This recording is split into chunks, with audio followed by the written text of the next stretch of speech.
ঈদের ছুটিতে পর্যটকের ভিড় আশা জাগাচ্ছে সিলেটের পর্যটন খাতে।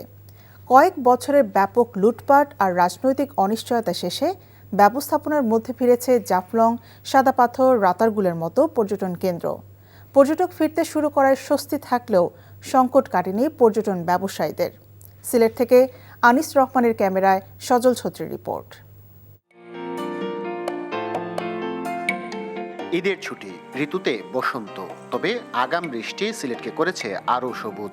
ঈদের ছুটিতে সিলেটের চা বাগান থেকে শুরু করে পাথর পানির রাজ্য সব জায়গাতেই পর্যটকের ভিড় ছিল চোখে পড়ার মতো।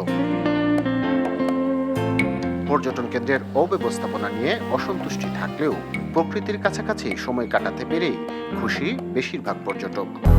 200-র বেশি সার্ভিস ও ফিচারে লেনদেনের সব বিকাশ অ্যাপে সম্ভব। এখানে যে স্পটগুলো আছে ওগুলো খুবই সুন্দর। নদী পার হলাম, পাথর দেখলাম, গোসল দিলাম, খুব ভালো লাগছে। আমার কাছে খুবই ভালো লাগছে, প্রথমবার আমি এখানে আইছি। পর্যটক মুখরতায় হাসি ফুটেছে পর্যটন সংশ্লিষ্ট ক্ষুদ্র ব্যবসায়ীদের মুখে। তবে হোটেল ব্যবসায়ীরা বলছেন এবারও প্রত্যাশা মতো পর্যটক পাননি তারা। অনেকে হোটেল বুকিং দিয়েও পরে বাতিল করেছেন। আর এর নেপথ্য কারণ সিলেটের সাথে সারা দেশের রেল ও সড়ক পথের যোগাযোগের দুরবস্থা। বেচা কিনা আলহামদুলিল্লাহ, দীর্ঘ অনেক দিন পর আমাদের পর্যটনে অনেক পর্যটকের আগমন হয়েছে। মানুষের আমরা যথেষ্ট আশা দেখতে পাচ্ছি, যে আশার আগমনে একটা ভালো একটা লক্ষণ দেখছি। 200-র বেশি সার্ভিস ও ফিচারে লেনদেনের সব বিকাশ অ্যাপে সম্ভব। বিগত কয়েক বছরের ব্যাপক বালু পাথর লুটপাটে জাফলং, বেছানাকান্দি, সাদা পাথরের মতো পর্যটন কেন্দ্র এখনও অনেকটা কঙ্কালসার।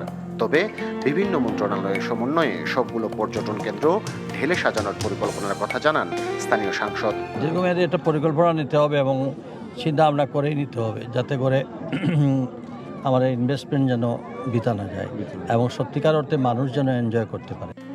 প্রাণ ফিরবে সিলেটের প্রকৃতিতে, উন্নত যোগাযোগ ব্যবস্থা আর সঠিক ব্যবস্থাপনায় ঘুরে দাঁড়াবে পর্যটন খাত, এমন প্রত্যাশা সংশ্লিষ্টদের। সজল ছত্রী, NTV নিউজ, সিলেট।